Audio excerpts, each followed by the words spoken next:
My name is Liliane held Khawam, and I have a blog with the same name with .com at the end.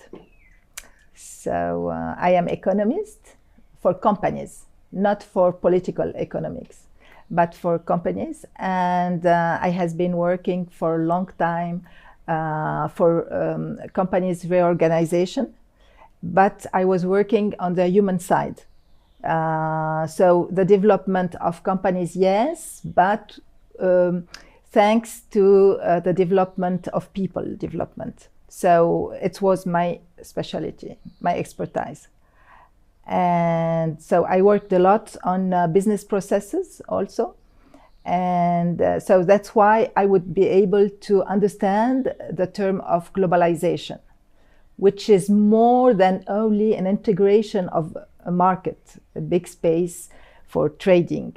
So so globalization is the transformation of the world in processes, in business processes.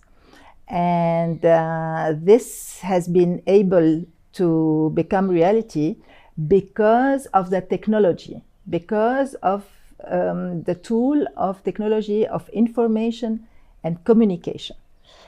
And the problem is that this, until there, is okay, but after they are deviating and they are using people as tool as well as a machine, you see. And my problem starts with this. How do they want to transform people in transhumanists? This shift is a very big problem. It means genocide of humanity, and nobody is stopping them. And for 12 months now, we have seen a real, from my point of view, a kind of genocide or on elder people. And this is really a big problem, and somebody has to take in account this issue. How would you define globalization? If you want, it's something very complex, globalization. That's why people don't understand what is going on. An example of a set which is globalized, it's the human body, you see. Everything is at its own place, and they are interacting together between them. And the whole thing has an upper reality. So the organ has a function, the cell has, each cell will have another function, and after you have the head, which is very important. And when you think about the human body, you are going to think about artificial intelligence. So it's the pattern, if you want, of globalization. So you have people who are around the world, you have business processes who are around the world, but each element has the exact place the people who manage the project, they gave them. And like this, you can have an identity for the global new world. Yeah. And the humans in this kind of situation, you have a revolution also inside the society, inside the families, and inside the individuals. So this is also very important, and we see it now with the crisis of COVID, you see. So they tell you have to keep distances, social distances. It's because for your good, and you have to wear masks and all these things. Okay, fine. I don't discuss the virus. I am just only analyzes from the globalization point of view. When you wear a mask, you are cutting your communication, your immediate, your physical, your real communication. And after, you are virtualizing the communication. And this is very well, it plays very well with globalization, which is based on virtuality. yeah, and after what we say, so we have people who are separated. Families are splitted. Grandparents are on a side, children are somewhere else, and we feel that maybe they are dangerous for me, so I have to keep away from them. So even if the authority will allow me to go with them, I'm going to say, yes, I have to take care for them, for me, etc. So this is for COVID. But for globalization, we need to split people. We can't have globalization with family, with couples, with society, with the same culture. We have to get rid of the old system, get rid of the old identities, old values, and to bring something new, which is more based on competencies. Why? Because we are in a globalized world, which has been globalized by companies, for companies. So what is very important from the point of view of these people is that the person brings his competencies, physical competencies, soft skills, technical competencies, you see, and we are going to give them to enhance the body with technology and all these things, to let them be able to work more, better, faster, etc., etc. We know all the music. Huh? So this is the main issue for me. It's not that the countries are collapsing, because globalization is the emerging corporates, big corporates, the end of the small players on the markets, small and mediums. And after, at the same time, we have another movement where you have your states, nations, which are going to collapse. Why? The corporate gets the money and the nations get the credits, the debts, you see. So these two movements, you think that we are in a crisis, but it's normal, because when you see the speeches of President Roosevelt or President Truman with the New Deal or the Fair Deal, in the Fair Deal you have the number 4 of the Fair Deal. It is written that we want to go through the world with business people to give them with technology. We want to share our technology with all people of the earth. It was said in the 40s. So today we have the fruits of this. We have the results. We are assisting to the results. And I was very impressed to discover that how this project, which it was only a vision for me, now today we are living in. Yeah. So everyone has to. Yeah. Could you describe us your books here? My book. Yeah, yes, this is my book. All this is written inside. And here you have the first one. Can you maybe describe it in a few sentences? Yeah. This one is the financial aspect of this, and monetary. Monetary is the currencies and the central bankers. And the financial is more the fund, the investment funds, asset managers, and all these people. And this is central. The financial aspect and all the flows which go with them, it is already central in the new world, and it will stay central. Because even if they tell you, yes, we have now to take care of the poor and it's not equal, blah, blah, blah, the same people who had set up the new order are detaining the capitals, all the liquidities that the central bankers gave them.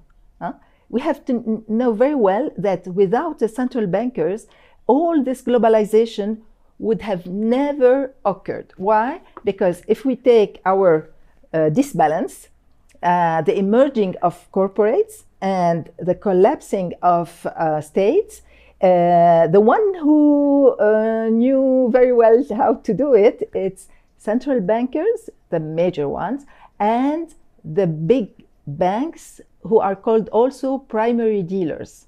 Why primary dealers? Because they have the privilege to create money. So for people that don't know, maybe could you explain how money is created? The big scandal of the whole thing, of all this, and above all what is happening today, is the private creation of money and currencies. We have two levels. We have the local level. We have the bank. You go to the bank. You need some money to buy your house, and they are going to credit your account for this amount you ask for. But you have to bring with you the title of property, and you give them this title. So they, in fact, you are living in the house of your banker. Even if it's 10% of debt, you are living in the house of your banker. As long as you didn't give back your principal, it's not your house because the title is his. But he didn't have the money when you started the transaction. Because you brought your house, he was able to credit your account. So he has a double privilege. One is to create money, and the other one is to ask you to bring something and to somebody who doesn't have anything. It's on the local level. So he didn't put anything up himself? Anything, nothing. And after...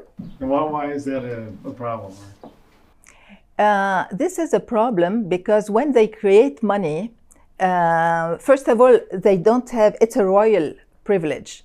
Normally, it's a privilege which belongs to people. It's public. It's a public privilege. In democracy, it must belong to people. In fact, when you see the constitution, you are going to see that the central bank has exclusivity to create money. But they create the banknotes, you see, and all the electronic money is banking money. So it's private, it's a privilege. Why governments accepted this, I don't know. It's illegal because illegal, that means there is no law to allow them to do this. But it's done like this for decades now. Now you have another kind of bankers who create money. They are the primary dealers. So when the US government needs money, normally they have a list of primary dealers who are accredited to create the money against the bills, you know, where they recognize that, yes, we owe you, etc. So this is primary dealers. It's the first creation of the money. And when you search a little bit, this is in this book, when you search a little bit, you are going to find that some primary dealers, you find them in the States, you find them in Europe, you find them in Japan. And it's very interesting because their power is tremendous. It's just unthinkable.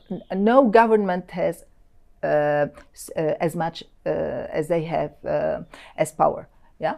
So this is the biggest, for me, the biggest problem. That means that if we are changing, because now today they are saying, yeah, neoliberalism is not so good, we have to change to come back to people, etc. But no one is asking, how are we going to get rid of these people who have an illegitimate privilege? It's illegitimate. It's not even legal, but you know, they have been doing this for decades, so it's okay. Everyone knows it now because we were working on it. So I am working since the big crisis of 1988 and 9, you know, it was a major crisis. And after this, they create in the States the Federal Reserve in 1913. And after the one of 2029, they created the BIS, the Bank for International Settlement. 1929, yeah. 1929. Qu'est-ce que j'ai dit? 2020. Ah, sorry. Yeah. So 1929, yeah. BIS, it's the Bank for International Settlement, and they are a little bit the monitor. They monitor central bankers all over the world. For me, I think that globalism is a kind of tour de Babel, because with globalism you are building a whole world, one world, absolutely integrated with the machines, with the resources, with the humans, and it becomes a unique system.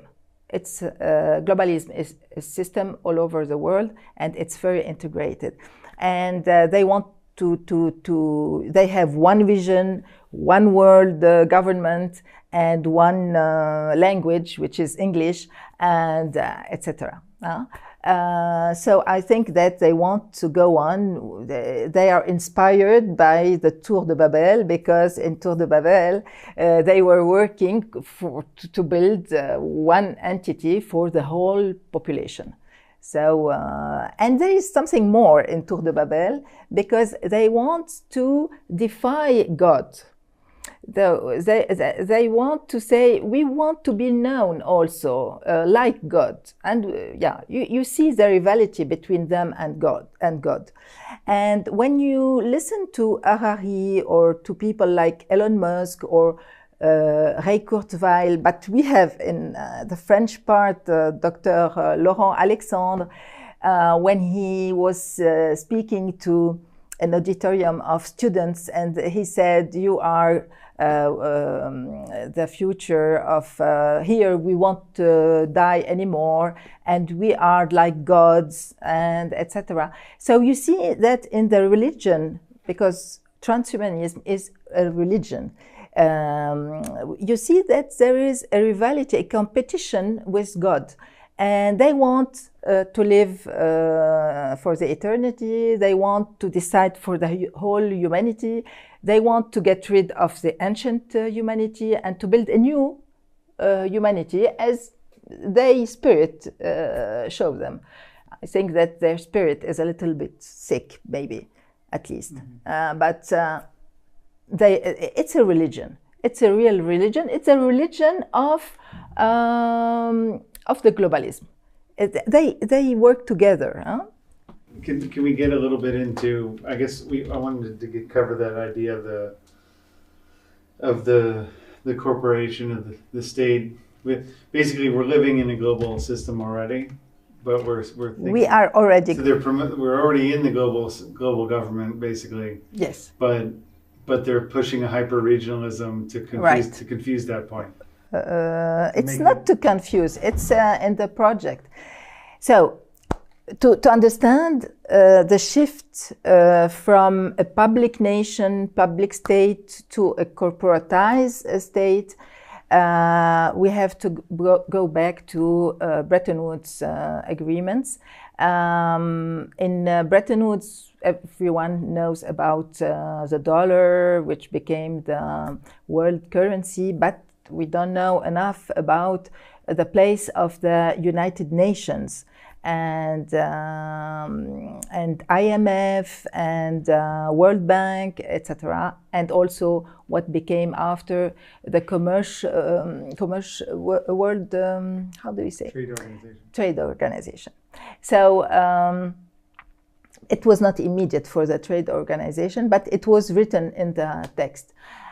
And when they did this, they have put the foundation of the new world organization and government it has been already done. I mean, even if you have been voting for people, electing people, and you see your assembly, national assemblies who are voting text, etc., they are always inspired by United Nations and all these organizations which are supranational. And those organizations are very close to the corporations and to the NGOs, the world of NGOs. We have to know also that some of the NGOs are paid by the one who owns the corporation, the big corporation. So it's a mixture between public, private, corporate, and they are ruling the world since the 40s. It's like this since the 40s. Maybe could you address who pays the budget of the United Nations? And who pays the budget of the United Nations and the World Health Organization? I found, so for the World Health Organization, we wrote a lot about it. You have mainly the United States, United Kingdom, but you have also on the top three the foundation of Bill and Melinda Gates, and you have so they are there. And at the same time, they are investing in big pharma. So there are a very high level of conflict of interest between those two situations. Even in Switzerland, they are financing, not too much, but they finance a little bit Swissmedic, which is the authority for the medication. For the market of medication. So I found also that you have a bunch of sponsors to the United Nations. Everything is sponsored actually, because anyway, states don't have any more money to pay all these people. So they are paid by corporates. They are paid by a company like Chevron, which is a big oil company. And at the same time, those companies who are working for big pharma, big chemistry, big oil, they are talking all with the same voice about ecology and about the Green Deal and all these things. So it's not very credible, because we see that they are the first polluters of the earth.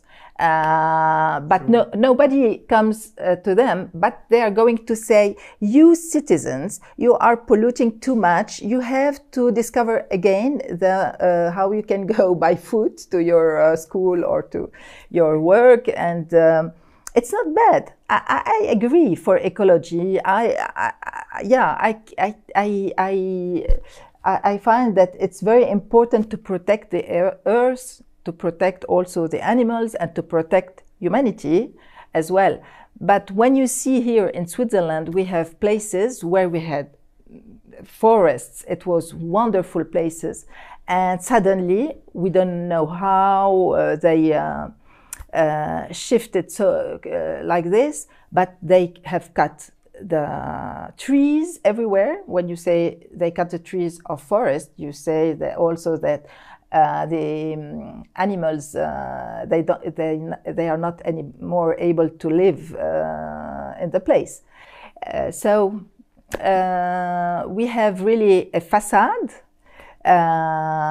what we say and what is reality, and this dichotomy is becoming too high. It's a very high.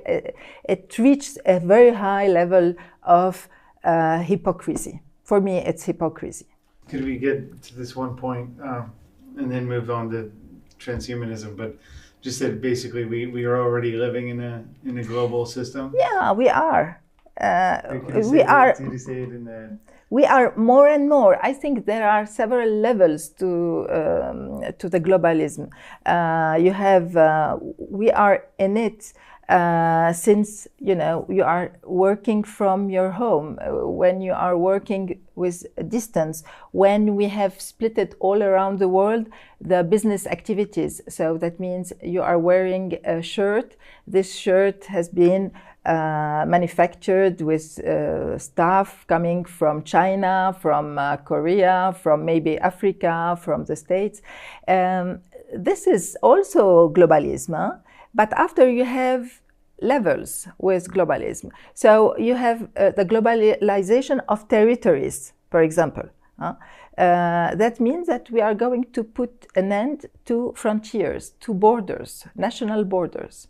We open, the first step is to open the borders, and after we are going to regionalize the open space in smaller spaces, and we are going to create some regions in Europe. It's Euro region.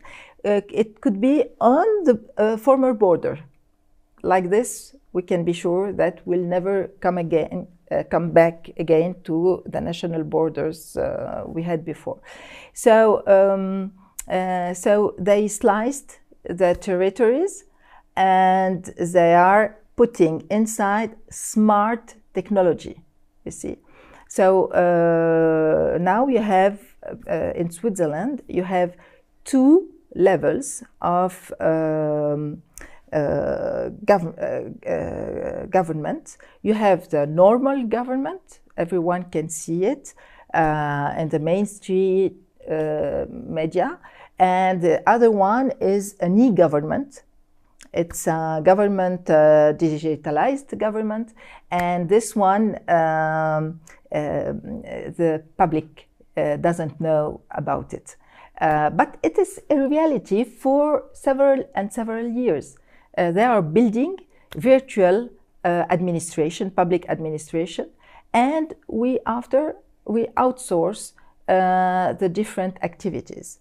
And this is done, and as I know it, there is no law which allows these people to do such reorganization. And Switzerland, I discovered too also, in 2013, I discovered when Swiss people said, no, we don't want to join the European Union. What they have done, they have created a kind of organization which is registered in the commercial register of Brussels, and it's named Mission de la Suisse auprès de l'Union européenne. So it's an entity. If I look at the website where it is registered, it's a commercial entity, because it is registered beside all the commercial organization you can find in Brussels. And this was in 2013, I discovered this. And so Swiss people said no to European Union. And it was December 6th, 92. In January 93, this has been done. So like this, when you have an organization, it is more independent of the politics than if it is a service, a public service, you see. When you have a foundation, even if you look, it's a foundation, it's not, you don't have shareholders and things like this, but they have a council for the foundation, and the council decide for everything. He doesn't need to go to ask, to make decisions. He doesn't need to ask politicians, you see. So more and more, they are all over the world. They are creating agencies, independent agencies, and these agencies are they are having the real job that we were waiting for from the public administration. can we talk about transhumanism a bit more? That we're moving to the system where everyone, you're either in the system or you're undesirable. Right? Central of cost. So, center of cost. Yeah. Yeah. So I mean, just like what is this vision that they're promoting now, and what does it really mean to all of us? Right? So these people, we said, we have two movements with corporations and the people who has put money, who manage these corporations. They are shaping the world as a company. It's normal because they know how to manage a company. So they think that the public space should behave like the corporate space. And this is something very dramatic because the public space can't be a company. It can't behave. Why? Because when you are managing a corporate, you have to check all the places to see if you are profitable or if you are losing money. And it's normal. When you own a company, you can't afford to lose money because otherwise in 1-2 years you are going to go to bankruptcy. So this is important. And in the real life now, what they are doing like in the companies. They want to know what are your competencies, what are you able to give to the community, and if you are a center of costs or if you are profitable, you see. So if you are retired, poor, sick, and you find yourself in those residences, where we had contamination by COVID, they didn't treat them. It's not a secret. I don't know if in the States it worked the same way, but they didn't. Here we know they haven't been treated. So they have been waiting. They don't leave them suffer. They don't suffer when the situation becomes critical. They give them. In France, it was Rivotril, the name of the medicine, and like this, they don't suffer. But after they die, so now we have a lot of space and places which are available in those structures because a lot of people died. Those people didn't have any place in the New World Organization. Why? They can't produce, they can't, they cost money because they are not healthy, etc. So what is transhumanism? What do you say? So transhumanism, it's a matter. We said that you have people who are becoming very, very rich, and they think that they are the gods, with a small j. So they think they are gods. And if they are gods, they are going to enhance people. And they want to enhance you, really. But it's not for, they are not asking you if you agree or not. This is a problem.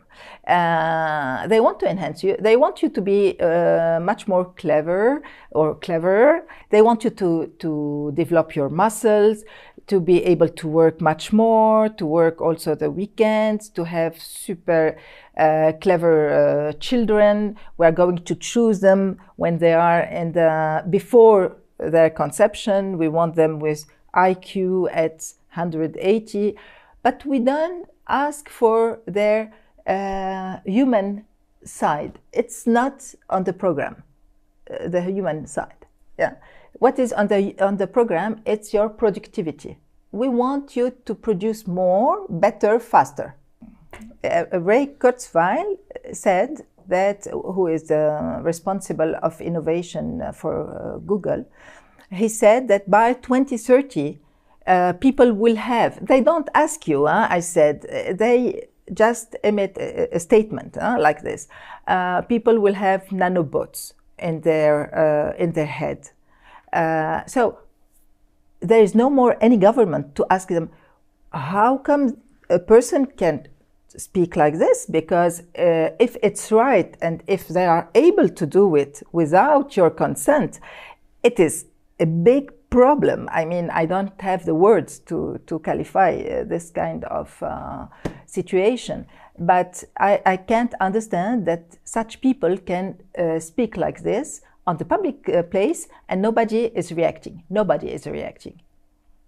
Even in the auditorium, nobody is answering. They don't believe him. A lot of people don't believe him, and they are wrong because they are serious. And nanotechnology, which is one component of the transhumanism, they are really professional. They have really competencies in the field. So what are they, how they are going, because they say 2030 you will be connected with your brain. So I am asking a question, how are they going to do it? Because I don't know anyone around me who would like to have these things, nanobots in his head. And did you face some problems with your book, or you said you had some censorship, or? In this one? No, I didn't, because censorship. I was confused with censors because you have. Yeah. So my books have been. This one I started with. This one it was sold on Amazon, and we discovered that they took. They created an account and they distributed the book, and but they took the orders and they never delivered them. So it was always, if you want, a censorship very soft. With me, they are very soft, so it's not direct. They don't suppress my page, Facebook, or something like this. But the books have problems. And this book, Coup d'État planétaire, it has been published in it has been published in 2019, before COVID, and I would have been able to say that they are going to reduce mobility. I didn't have any idea about epidemic or pandemic or viruses. I was not aware of these things, but the whole concept leads you to the reduction of mobility for you and me, but not for the first polluters of the earth. They are going to go on with their pollution. And how did you come to that conclusion?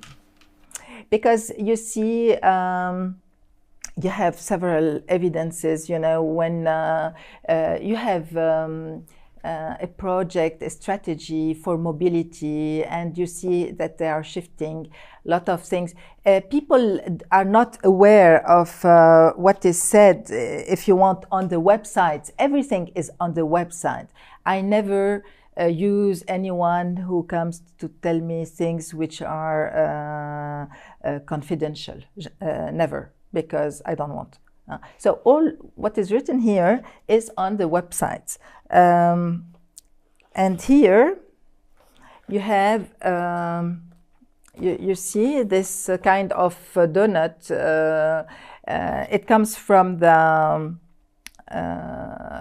Swiss website for energy, and you see that they are talking a lot about mobility, and they want they talk also a lot about sustainable development with ecology, you see, and in the definition of the sustainable development of the United Nations, you see in the definition that, and this I describe it here, I don't remember it now because it's 2 years ago, but you see that the key, the solution to answer the pollution, the world pollution, they are talking about revolution of the society.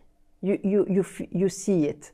Sometimes it's not directly, but sometimes it's indirectly, but they talk about revolution of society. And after you put one thing with another, and you say, I think that we are going to towards reduction of the mobility. What do they really mean when they say sustainable development? Sustainable development, that means they would like to go on with growth. They don't want to stop growth, but they want to change the social organization to be able to maintain the growth. They would like to push back the limits of biosphere. It's written, it's not me. Biosphere, thanks to technology. So they are working on such things. And the first person who is working on it is Bill Gates, who is financing this. And when we talk about geoengineering for the biosphere, people think, it's a conspiracy theory, etc. But you should go to the website of Harvard University, and you are going to find a big place which is reserved to geoengineering. And it's a reality. And if you are not able to go to this, maybe you can open your eyes and you can see things not so normal, which happens in the sky. Okay. Anyway, excuse me, Chinese people said that they want to control the weather. It's said, but they say that they are the Chinese, not the European, not the American, not, it's China. So China can do a lot of things. China is very important because it's a laboratory of the life which will come here with the social credit and all these things.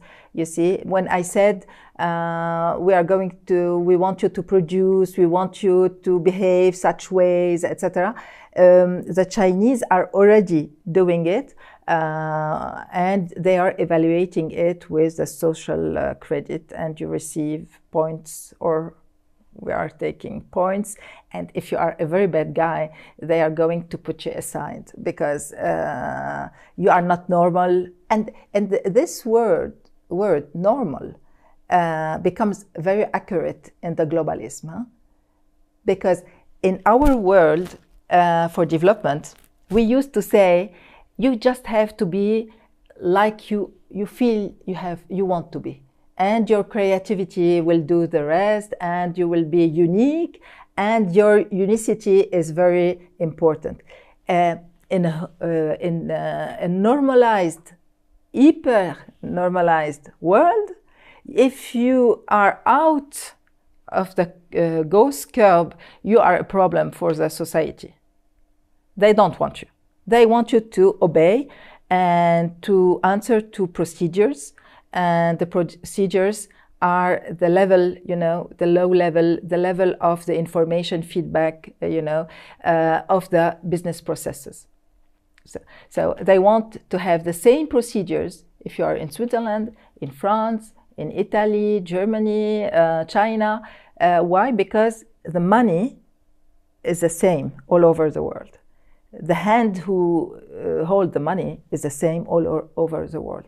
So they want you to be the same guy if you are in Switzerland, or they don't need anymore your unicity. Okay. And is there anything? Just one more thing. When you are in such world where everyone has its own place with his own objectives, goals, etc., freedom is impossible. Because we can't monitor you anymore if you have freedom.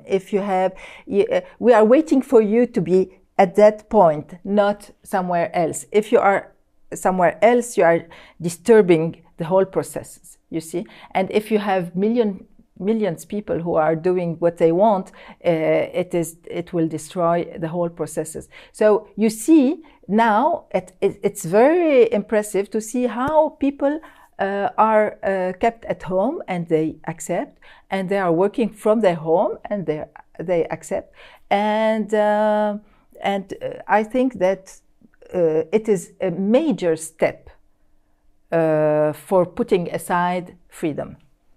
In my book on coup d'etat, I was waiting for the coming out of the governments, that they are going to say, now you stay at home, you are linked to such place with smart cities or smart region, and you don't move from your place, etc. But I was thinking, how is it possible to assign people, to such a situation, especially when you have billion people and you have people like in Lebanon, they are not very disciplined, so you can't just tell them go home, they are going to I don't know, their reaction will be terrible.